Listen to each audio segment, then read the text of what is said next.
It's just a laid back vibe, baby. But I know that sometimes it's easier to leave. It's better. It's something. I don't know that it's easier to leave. I think leaving can be hard.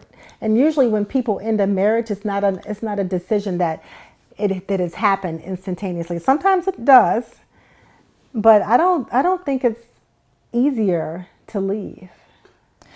I think it takes a level of braveness. A lot of people feel like I'm too weak to leave. I'm not strong enough to leave. I'm not there. When sometimes the strong thing to do is to leave. The weak thing to do is to stay.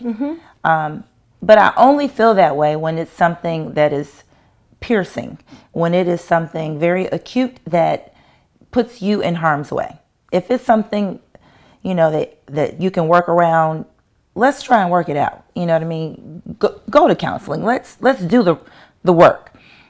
If it's something that you might not be here tomorrow if you stay, then let's go. Right, let's go. I'm not going to advise you. I'm going to interject and say you can stay at my house. You know what I mean? But the point that makes sense for me is that women are a lot stronger than what they believe. And I think that the bravery and the weakness are mirrored kind of feelings, emotions inside of you. You can flip it and you be like, you know what, really, I'm a lot stronger. I'm strong because I left. I'm weak because I stayed. Or you can feel like, the opposite. However you need to make it work in your head so that you can make the move that you need to make, just make it. Because there's nothing left. I've done everything. Yeah, this you're on your 15th chance. We spent $15,000 in counseling, right? I bought your new house, right? Your mother moved in with us. Right.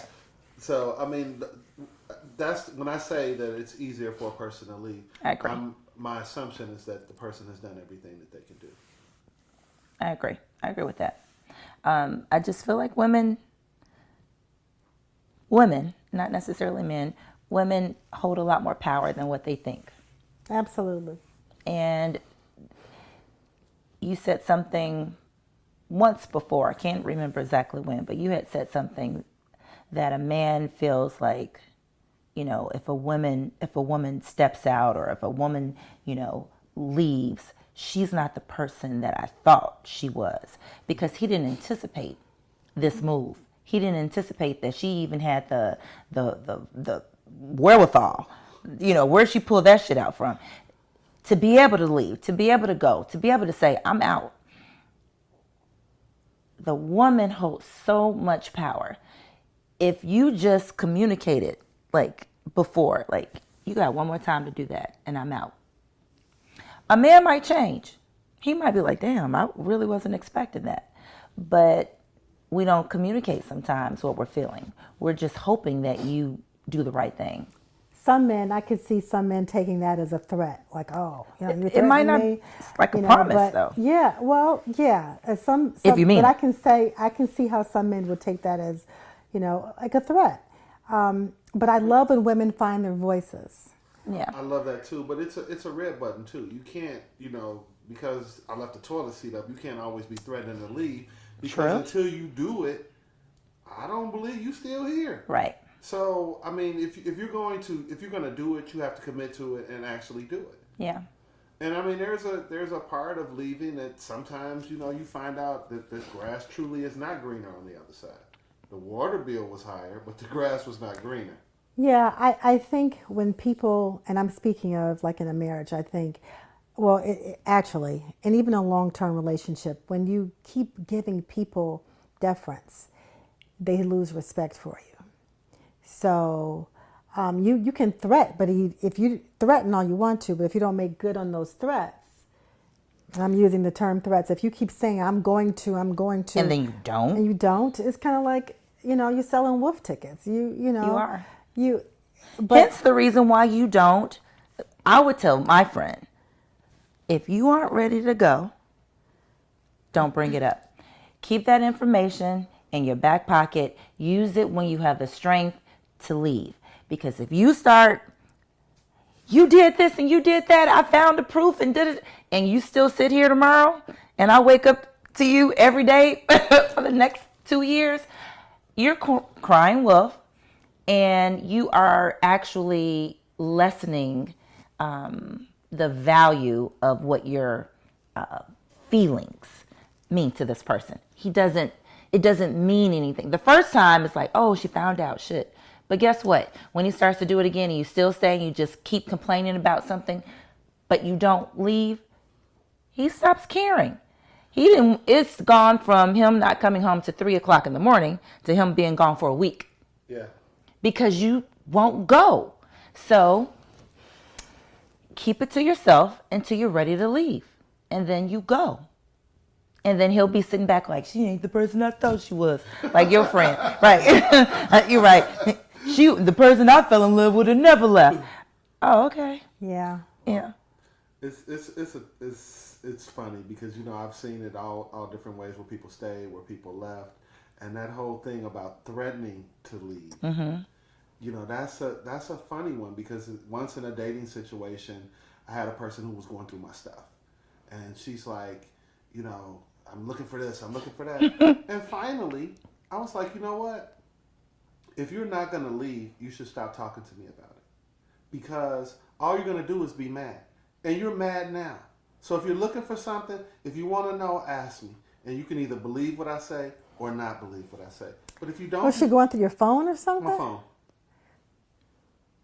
And I'm like, all you're going to do is be mad if you find something. But if you're staying... When you look, you'll find something. Right. Absolutely. But if you're staying... With anybody.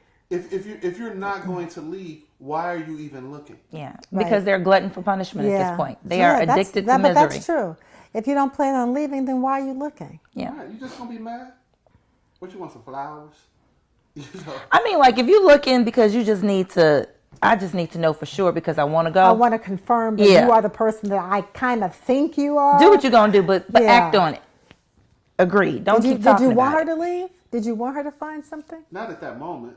Okay. But you stop caring after a No, while. But after a while, you like she said, you stopped. It lost. It was my mother promising me that I was going to get a whooping for something. Right. So, you know, I never got the whooping, and I just kept doing what it was that I was doing. Yeah. Right.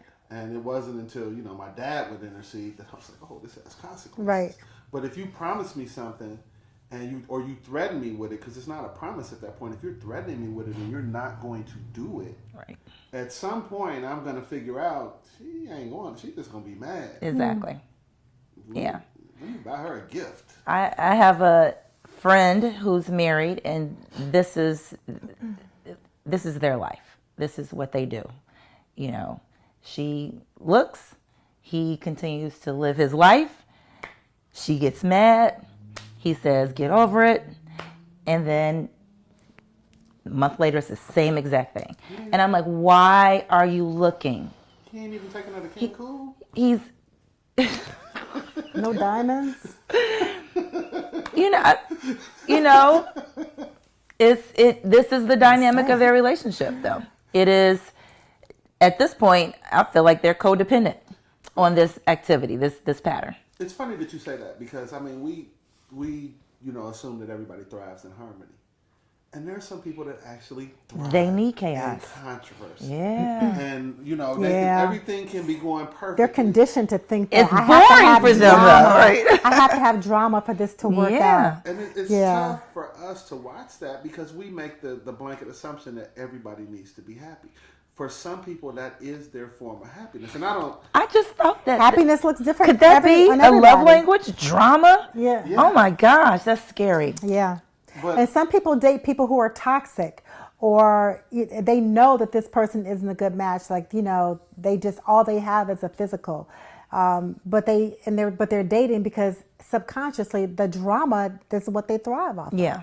And that's a hard one, though, because, I mean, I know me personally. I want the best for my friends. I think that, you know, I want to get like a happy wagon and just go shoot it out all throughout the world. But that's not reality. In some cases, there are people that when things are going horrible, they are at their absolute best. And that's always a hard one because as a friend, a person is telling me their story, and I'm like, You are dysfunctional, right? I'm listening, and I'm like, well, the common denominator is you. Right. You keep going. What are you, like a magnet? You're the crazy one. Right.